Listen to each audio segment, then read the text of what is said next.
Hello everyone, I'm the Reluctant Christian, and this is my first movie review. Adaptations are hard. You're trying to take an art form from one medium and put it into another. And that's very difficult. And that's what you're doing with Bible-based films. Taking a short story and putting it into a full-length film. And that's hard. Take The Last Airbender, for example. That idea was doomed to fail long before M. Night Shyamalan came along. You're trying to take 60 episodes of a TV show and cram it into one little movie, and it was just doomed to fail from the start. But then you have something like Star Trek, which is pretty easily adapted into great TV or great movies. Most of the time. So what happens with Bible-based films? Well, Christian-focused films have become far more prominent in recent years, but they still have a mostly negative reputation. Why? The Bible is called the greatest story ever told, so why aren't we better at telling it? So, to try to figure this out, we're going to take a look at Pure Flix Entertainment's The Book of Esther. It starts right out of the gate to let us know that they've changed some things in the story. That's fine. Like I said, adaptations are difficult, so adding something here or there to help explore the characters is fine as long as the heart of the story is still there. So this is Mordecai, and he's on the king's council. Wait, what? Haman was the king's second and was full of himself. He took issue with Mordecai when he refused to bow to him. But by having them both on the council puts Haman and Mordecai in equal footing at the start of the movie. Any change you make to a story must be for the story's better. Lord of the Rings doesn't need Tom Bombadil in there, as he has no impact on the plot. This is a fundamental change in the relationship between Haman and Mordecai. We know Mordecai was just a commoner, far beneath people like Haman. They were not equals. Now, in the scriptures, it says that King Xerxes gave an order to Queen Vashti to appear before him and his guests, and she refused, which led to her being removed as queen. Now, it's never stated as to why she disobeyed this order, but the subtext is there. It does say that the king was having a week-long party with his nobles and advisors, and they were drunk. A large group of drunken men start saying how beautiful Vashti is, and they want to see her. One theory that I came across even suggested that since the king's order for her was to wear the crown, it could be interpreted in that her crown would be the only thing she was to wear. That is pure speculation, but it's not out of the realm of possibility. Either way, these men likely did not have pure intentions towards Vashti. And make no mistake about it, she knew full well what disobeying the king meant. So how does this movie treat this brave woman who refused to be degraded in such a manner? Why, by making her a complete spoiled brat, of course. The women wish to know whether you prefer diamonds or pearls on your headdress. Cannot my husband, the king, afford both diamonds and pearls? Yes, that is so, Royal One. Then I shall have both. Yes, Royal One. It's the least that foolish man can do for me. Mordecai is all the family Esther has left. They are cousins. Esther's father was Mordecai's uncle.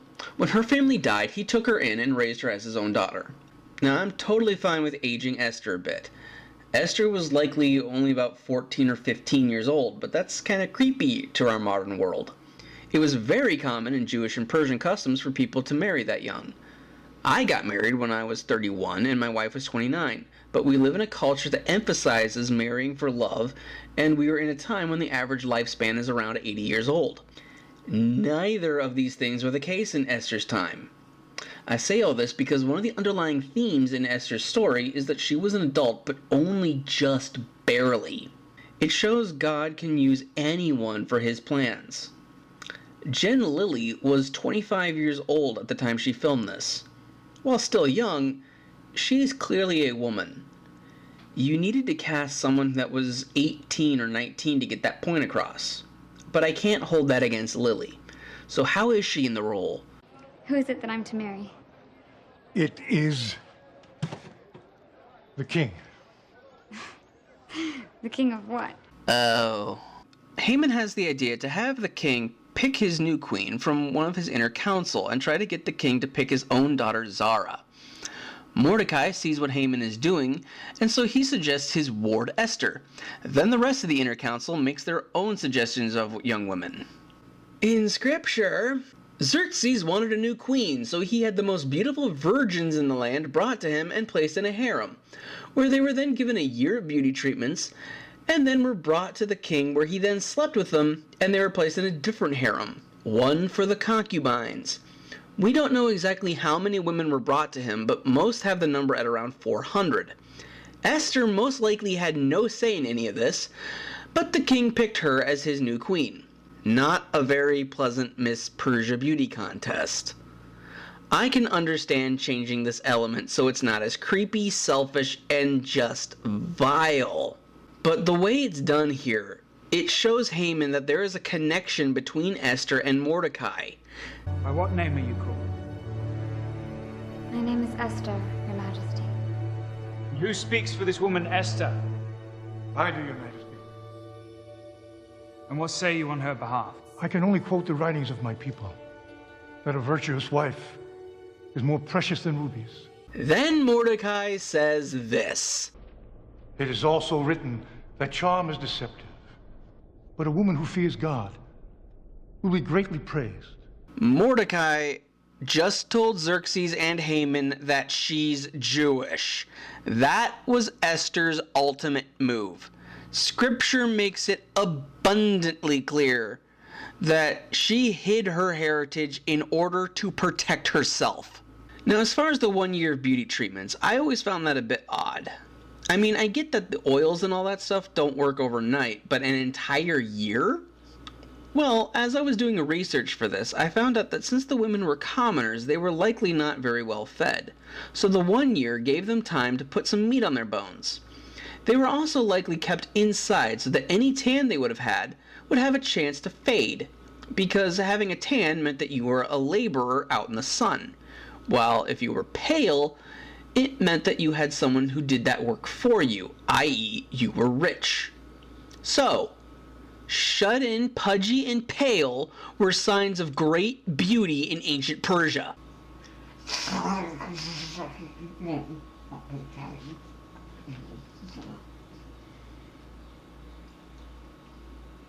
What?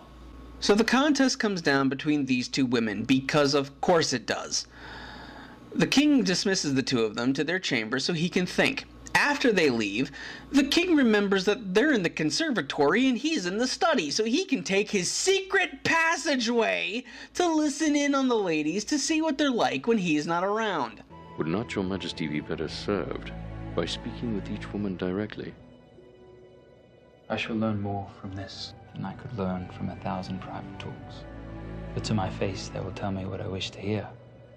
But in secret shall I divine the true nature of these women. As the ladies talk, Zara reveals that Haman told her that if she doesn't win, she'll be disowned. Forgive me for asking, but suppose the king does not choose you. Then I shall pay dearly. I shall be banished and live on the streets. No. If the king does not choose you, you shall not live on the streets. You will live with me in the palace. As your slave? As my lady in waiting. And if there be a more exalted position, it shall be yours. You have my word. This scene shows that Xerxes sees Esther as a kind and caring soul. It also shows us that the king is an idiot. Why? Because just listen to what else Zara said. Your own parents do not know what a treasure they possess. If I am indeed a treasure, it is one they are so desperate to give away. But surely it is because they wish to have a queen as a daughter. It is because my father wishes to control the king. I am only a means to an end. The king doesn't care at all that Haman's own daughter just admitted to the fact that Haman wants to control him through her. The point goes right over the king's stupid head. So the king takes Esther as his queen and she takes Zara in as her servant. We now get a scene between King Xerxes and the newly crowned Esther. He tells her that she needs to sit at his feet, to which she says, In marriage, shall we not be equally yoked? Every scene has something stupid to talk about. 1, Esther, honey, try to follow me on this one, okay? But King Xerxes is not Jewish. He's not bound to your Jewish customs. 2, she is referencing 2 Corinthians 6:14, which they make out to be like marriage and equality in marriage. That's not what the verse is about. The verse is about non-believers and relationships with them. Not just marriage, but all relationships. It has nothing to do with equality, and it doesn't specifically mention marriage. And 3, 2 Corinthians was written by the Apostle Paul almost 500 years later. She would have no knowledge of this verse.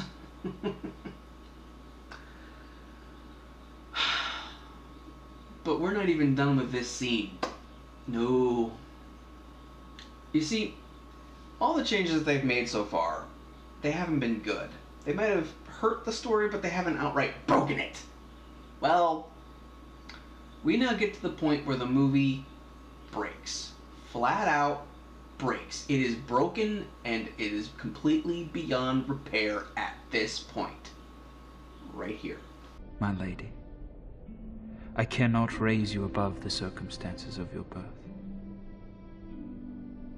If you are indeed to be my husband, then there is only one solution to this problem.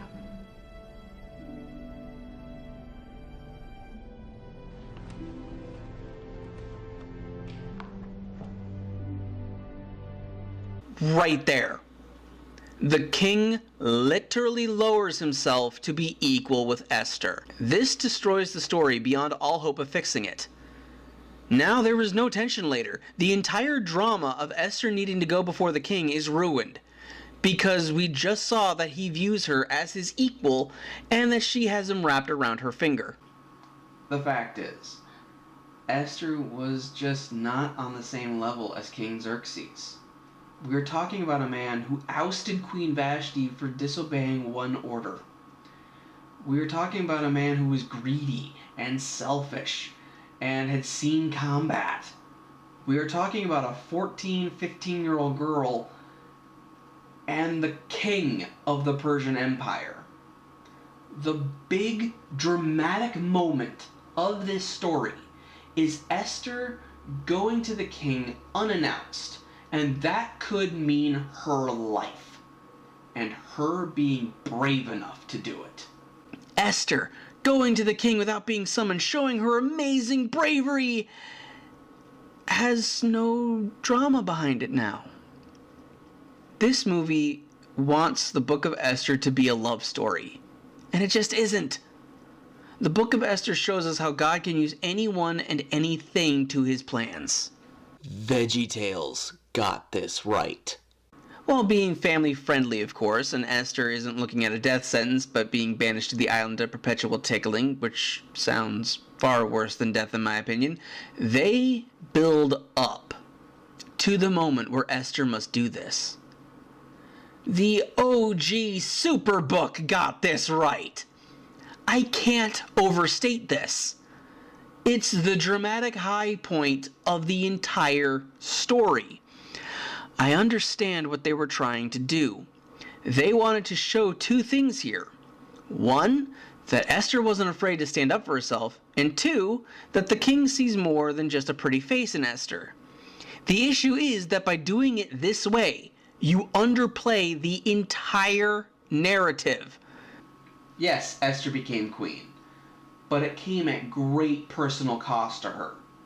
She lost her freedom, her only remaining family, and her virginity, all to a man who wanted to sleep with the prettiest women throughout the kingdom. And those he didn't pick as queen, they didn't get to go home. They became part of his royal harem. This movie desperately wants Xerxes to be a likable person, and he just wasn't. This is not a love story. This is a story about God's plans working through this brave woman to save his people. So now Mordecai learns of a plot to kill the king. He overhears it and then heads straight to him to inform him of what he has learned. Meanwhile, Haman has convinced the king to name him prime minister. When Mordecai enters, Haman then tells him that he is now prime minister and that he should bow before him. Mordecai just ignores it as he has a murder plot to stop. Haman then dismisses Mordecai's claims, but the king orders that it be looked into. 1. Haman was angry at Mordecai because of Mordecai's refusal to show Haman the respect he felt he deserved and was customary for him to receive. As stated before, Haman was the king's second. He saw Mordecai not bowing to him and was enraged. In this, his refusal not to bow was due to him having urgent business with Xerxes and stopping a murder plot. Haman's demand for him to bow is greatly underplayed, and it comes across as just petty. Now, the real Haman's demand was also petty, but at least it was to a guy that wasn't showing him the respect of his title. 2. If I was a king and just named someone my prime minister, and then right after one of my advisors informed me of an assassination plot on my life, and literally the first thing the new prime minister did was deny the claims and not take anything seriously, I would suddenly have major doubts about him. It seems weird that a guy comes to me wanting a bigger title and then doesn't care about possible attempts on my life. Sounds awfully suspicious if you ask me. 3. Why would you be plotting to kill the king in his own throne room? At least the guys in the Bible were outside the palace gate, but come on! You guys didn't expect to be overheard in the throne room? Back to Haman pouting about not being shown respect and reads up on Jewish writings to find if there's anything he can use to discredit Mordecai. He does, and he tells the king that some of his people put another one as king before him. The king is outraged by this. At least I think he's going for outrage. It could be gas, I'm not sure. Anyway, Haman proposes a royal edict declaring that the Jewish people are to be killed, and the king agrees. Your Majesty, if it pleases you, I have chosen the 13th day of the 12th month, Your Majesty. Let on this day every traitorous Jew, young, old, women, children, be annihilated.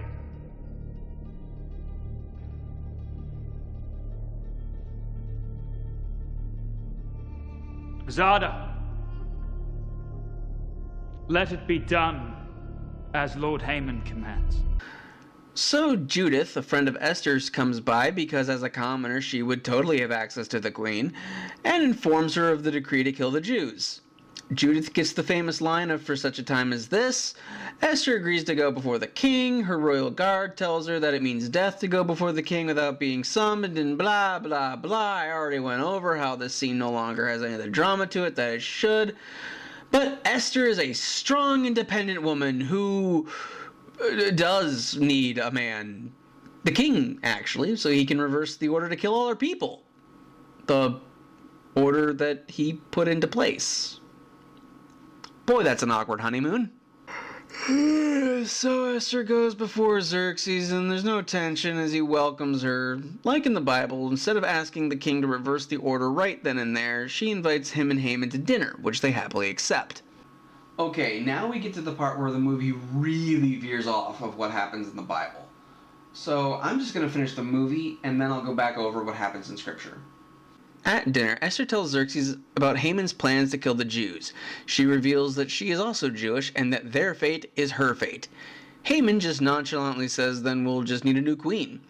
Esther asks the king to judge Mordecai and give him a chance to defend himself as he has proven loyal. King Xerxes agrees with Esther. The next morning, Mordecai is brought forth towards the king and the entire advisory council. Haman brings forth the charges against the Jewish people, and Mordecai must defend himself and all Jews. Haman gives his evidence against the Jewish people, then Mordecai explains it in context. Haman then asks this: What if His Majesty commanded one thing and your God commanded another? Who then, Mordecai, would you obey? Mordecai. For many years, I have lived in peace and prospered in the service of your majesty. But before your majesty came to be, my people worshiped the God of Israel, a living God who brought my people out of Egypt and delivered them from slavery. To your majesty, I owe my living, but to my God, I owe my life.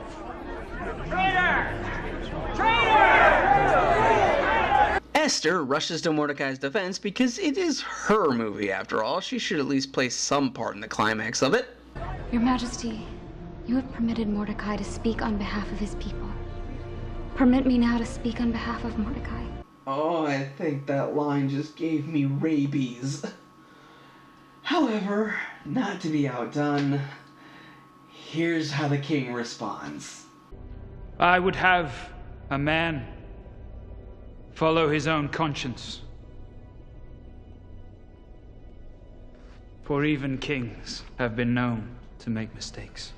What a load. The king just announced that it's perfectly acceptable to disregard his orders. Anyway, the king tells Haman that he is to be executed for his horrible advice and for trying to murder one of the king's advisors. Mordecai is named prime minister in Haman's place, and everyone lives happily ever after. In the Bible, when Esther has Xerxes and Haman over, the king asks her what her request is, and she doesn't say anything. She asks them back for dinner tomorrow evening, which they both agree to do. We don't know why she did that. Maybe she was scared, maybe she felt that Xerxes wasn't in the right mood, maybe she thought that by delaying her request, Xerxes would know to take it seriously. Whatever the reason, she delayed a day. That night, when Xerxes went to bed, he had trouble sleeping, so he had a scribe read to him recent events to help him sleep. You know, I have insomnia, and I never thought of having someone read to me my boring life. Xerxes, try YouTubing Bob Ross, that helps out. While Haman was leaving, he sees Mordecai at the palace gate and goes over to gloat about how the Jews are going to be killed. Mordecai once again refuses to show any honor or fear towards Haman. Haman, being the perfectly reasonable man that he was, ordered gallows to be built for Mordecai's execution. Meanwhile, in the halls of Insomnia, the scribe goes over Mordecai, stopping the assassination plot. King Xerxes realizes that Mordecai was never rewarded for that. Haman comes in to talk about getting Mordecai executed that very evening, but before he can say anything, the king asks him what should be done for someone that he wishes to honor. Haman, thinking that Xerxes is talking about him, goes into great detail of all the things that should be done. Given a parade throughout the city, royal robes to wear, riding the king's personal horse, and having someone proclaim the great deeds done by this man to earn the king's royal favor. King Xerxes thinks these are great ideas, and has Haman do all of them for Mordecai in thanks for saving his life. In spite of all the deceit and manipulations and treachery afoot, this happens. It's one of the few times something legitimately funny happens in the Bible. And it's not in the movie. Esther reveals Haman's plan to kill the Jews and that Mordecai is her cousin and that she is Jewish. Xerxes was livid. And here, the king's anger is justified. He learns that Haman has been plotting to kill his people, and that included a man he literally just hailed as a hero, and his own queen. Haman simply had no counter to Esther's reveal. All Haman could do was beg Esther for forgiveness. But Xerxes was having none of that and had Haman executed on the same gallows that he had built for Mordecai. The king renounced the order and the Jews were saved, and everyone lived happily ever after. Until 465 BC, when Xerxes was assassinated by his own captain of the guard. Whew. So how does the ending of the movie compare to the ending in Scripture? Well, by changing it to this courtroom scene hurts, because Xerxes was calm and wanted to give his advisor Mordecai a chance to explain himself. By not showing the parade and having this public trial, it comes off as the king just wanting answers. With the reveal happening at dinner the same day as the parade, he was in the heat of the moment and learned of Haman's manipulations. I almost thought with how they did this that Haman was going to live. But then the king gives the order for his death. It's just out of place here. So is this the worst film I've ever seen?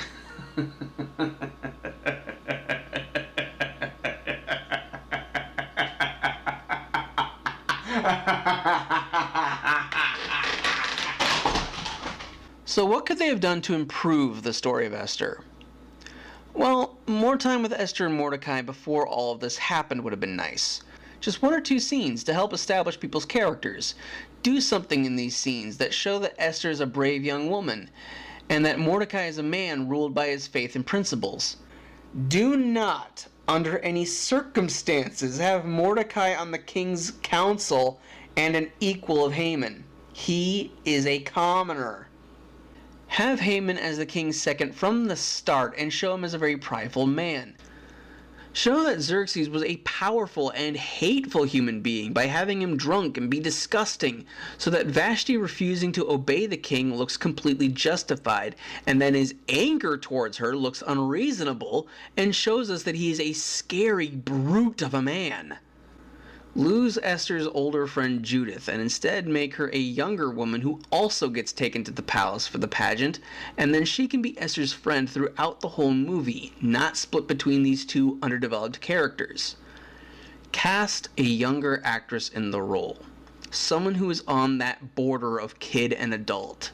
18 to 20. Make the pageant a search throughout the kingdom and not just the king's inner council. Make Mordecai a palace guard or something like that. Now in the Bible, Esther and Mordecai communicate through messengers, so having him work at the palace would streamline that, and it would make sense that once Mordecai learned of the assassination plot, he would know who to contact about it. Do not have Mordecai introduce Esther at the pageant, and especially describe her as a godly woman in front of Haman, which would let him know that she's Jewish from the start. Do not in any way have the king be so moved by Esther that he sees her as his equal. That's fine for today's world, but not 2,500 years ago. Build up to the moment of Esther's brave walk to the king. It's okay for her to be scared, and it's okay for Xerxes to be intimidating. Keep Haman's epic fail with Mordecai's parade. Not only is it funny, it also freshly reminds the king of who Mordecai is. The main thing the Book of Esther really teaches us is that God's plan is going to happen whether we want it or not. He can and will use anyone and everything for his plan. And as Mordecai said to Esther, "For if you remain silent at this time, relief and deliverance for the Jews will arise from another place. But you and your father's family will perish. And who knows but that you have come to the royal palace for such a time as this?" Esther was the one and only person who could have possibly been named queen that would have cared for the Jewish people. It's not the life she envisioned, it's not the life she likely wanted. She was probably petrified, lonely, and scared. But when the time came, she was with the Lord. And that's what the Book of Esther teaches us. On a final note, if you think any of my points were too harsh, or if you think there's something I missed, feel free to let me know in the comments. Until next time, I'm the Reluctant Christian. I love you, and may God bless.